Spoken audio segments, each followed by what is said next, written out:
देखंतु आमे आगामी जानुआरी 28 तारिख रे सकाळ 6टारू 2टा पर्यंत ओडिशा बंद आह्वान दौचु। एइथिपाई कथा होची चाषींकर जो समस्या आज मंडी समस्या मंडी चालू नाही। हजार हजार क्विंटाल धान पड़ी चाषी बसी रही राति भर मंडी चालू नाही।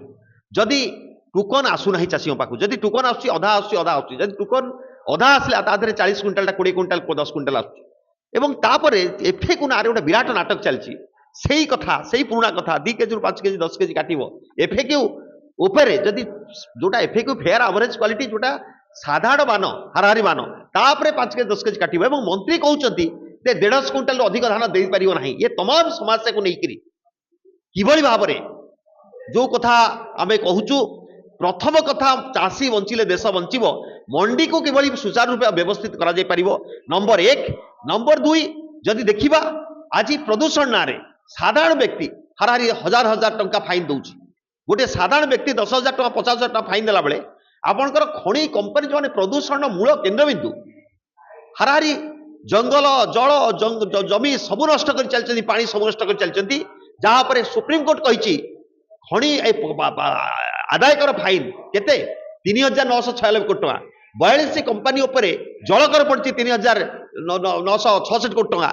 आज्ञा जो कंपनी माने खणी खोलिया कथा अवहेला कर 5 वर्ष भितर हाराहारी 42,000 कोटी टंका पड़ी से कथा सरकार आदाय कर पारनाती किंतु साधारण व्यक्ति उपर अत्याचार चली। नवनिर्माण युव छात्र संगठन 3 थर अभियोग ये कलापर डेमोन्स्ट्रेशन कलापर विक्षोभ कलापर एपर्यंत सरकार हेजी जाती से प्रदूषण कानून जो फाइन से प्रत्याहार करना। तृतीय कथा आज स्मार्ट मीटर जो लगुच टाटा टाटा पावर जो लूट करुच्ची से लूट्र किभली सरकार शिकार होची साधारण जनता एवं आज स्मार्ट मीटर ना जो शोषण होगा जाऊँगी आकु एवं ता सहित जदि से चाषी को लेकरी विक्षोभ करिया गला चाषी खाली प्रतिवाद करिया गला ताले चाषी नोटिंग कहते कृषि मंत्री एवं पाखु जाई पहुंचती गुंडा लगे आक्रमण कर ये तमाम जिनस को नहीं ओडिशा बंद आह्वान दि जाएगी।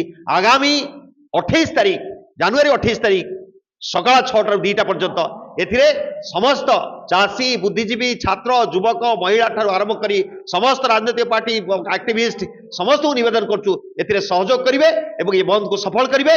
जदि ये बंद सफल हुए ताले सरकार हेजिबे एवं चाषी बंचिले देश बंचिबो साधारण व्यक्ति ये प्रदूषण कानून मुक्त होई परिबो ये टाटा पावर रो अत्याचार मुक्त होई परिबो एवं गोटे गणतांत्रिक पद्धतिर व्यवस्था स्थापित होई।